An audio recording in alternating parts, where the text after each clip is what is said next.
and welcome to News Now. I'm your host, Taylor Inman. We're going over the week's biggest headlines for Northwest Montana.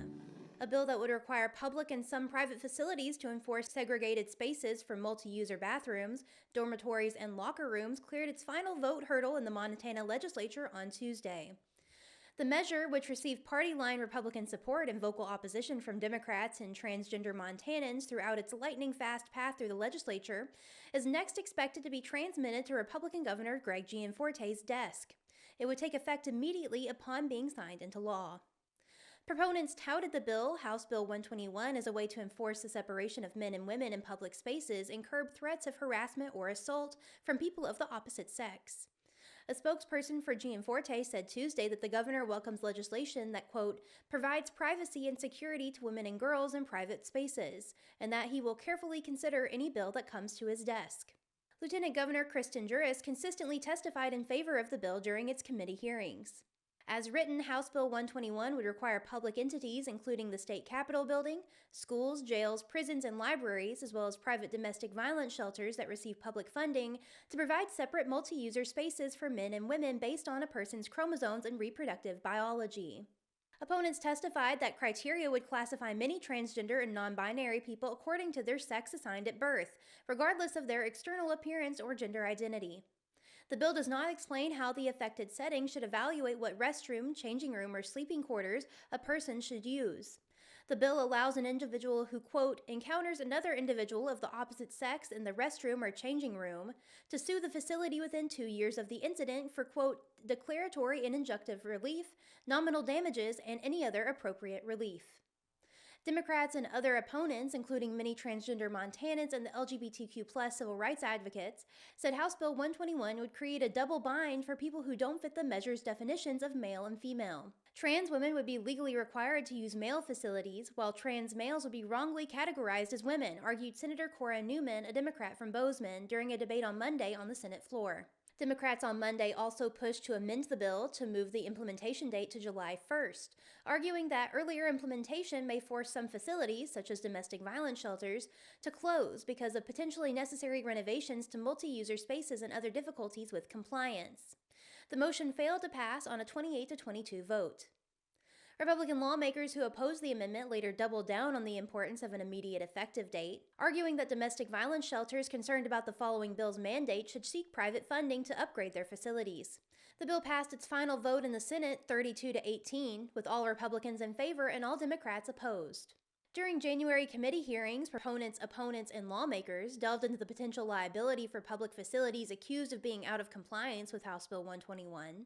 Many opponents and some proponents highlighted the difficulty of knowing whether a person is correctly using the designated space based on their appearance alone.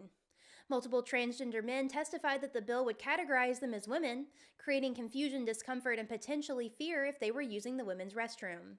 Representatives of civil rights groups that have historically sued over Montana legislation that impacts transgender people have said they are considering fighting the bill in court. A federal judge ruled earlier this month that a private home on the banks of McDonald Creek in Glacier National Park can remain. In a 42-page ruling, U.S. Magistrate Kathleen DeSoto ruled in favor of John and Stacy Ambler of San Diego, who built a house on a slice of land on Lower McDonald Creek in Apgar. Once the home was largely built, the Flathead Conservation District, responding to a host of complaints about the structure, found the home was in violation of the Montana Streambed Protection Act and ordered that it be removed. But DeSoto said the Conservation District lacked authority to enforce state law inside of Glacier National Park. The National Park Service allowed the Ambler home to be built and permitted it to be hooked into Park Service sewer and water, which serves Apgar Village. The Conservation District had argued that when Congress created Glacier National Park in 1910, it specifically excluded property held in private ownership. The district contended that because private inholdings were not included within the park, Montana did not cede exclusive jurisdiction over private inholdings to the United States and Conservation District, therefore had jurisdiction to enforce state law, including the Streambed Protection Act on the Ambler property. But the court disagreed, noting the federal government, when it takes over a property from state ownership, only adopts the state law that was current when the cessation took place. The Montana Streambed Law was passed in 1976, long after Glacier Park was established in 1910, and the state accepted the cessation in 1914. DeSoto also cites another case in Glacier National Park, Macomber versus Bose, that was a dispute over water rights in the park, but the same legal theory applied. The case went to the Ninth Circuit Court of Appeals and also found that the state law did not apply. Furthermore, the court noted that the state could have reserved the right to enforce environmental laws when Glacier National Park was created, but did not. It did, however, reserve the right to tax private lands inside the park's boundaries. The Conservation District and Friends of Montana Streams and Rivers, who were interveners in the case, also claimed that Ambler's home violates the National Environmental Policy Act, which states no permit, license, lease, or other authorization for the erection and maintenance of a summer home or cottage within Glacier National Park shall be granted. But DeSoto found that claim went beyond the scope of this case. While Montana ranks high for new jobs, most of the salaries associated with available positions are not conducive to living in gateway communities like the Flathead Valley. Montana has become a top 5 state in job creation over the past year, yet is ranked low when it comes to wage growth, according to Jeff Michael, director of the University of Montana's Bureau of Business and Economic Research. While population growth has decreased in Montana, it is still difficult to afford housing. That's according to the annual 2025 Economic Outlook presented on Tuesday in Kalispell by the University of Montana. Michael said it's easy to find a job in Montana, but the sectors adding the most jobs have below average pay. In addition to discussing housing, the Outlook focused on Montana's artificial intelligence future, population and recreation growth since the COVID-19 pandemic. The National Association of Realtors ranked Montana as the least affordable state in 2024, based on current home listings compared to local incomes. Job growth in 2024 was skewed toward lower-paying service sectors. Home prices compared to the median household income are particularly high, Michael said, while noting that mortgage rates also impact affordability. Mortgage rates saw fluctuations in 2024, but the average 30-year fixed mortgage was 6.85% at the end of December, according to the government-sponsored home lender Freddie Mac. Michael predicts rates will stay elevated in 2025. Parts of Tuesday's conversation looked at policy changes that the second Trump administration has implemented or suggested. Montana is among the lowest states for export dependence, meaning that the enforcement of tariffs won't hit the state as hard as other manufacturing-focused states. Montana should also be relatively unimpacted by immigration changes, according to Michael. This year, a key issue will be federal spending and where federal money is allocated. From Medicaid to military jobs to federal agencies, Montanans rely on federal funds. Integrating artificial intelligence or AI into the workforce has the potential to add more productivity as well, according to Paul Gladden, the Associate's Vice President for Research and Economic Development at the university. Flathead County ranks well in terms of health care among other counties with hospital systems, according to Patrick Barkley, the Director of Research for the Bureau. It is one of 20 counties to receive a top healthcare employment rate ranking statewide. However, it is estimated that over half the hospitals in rural America are losing money.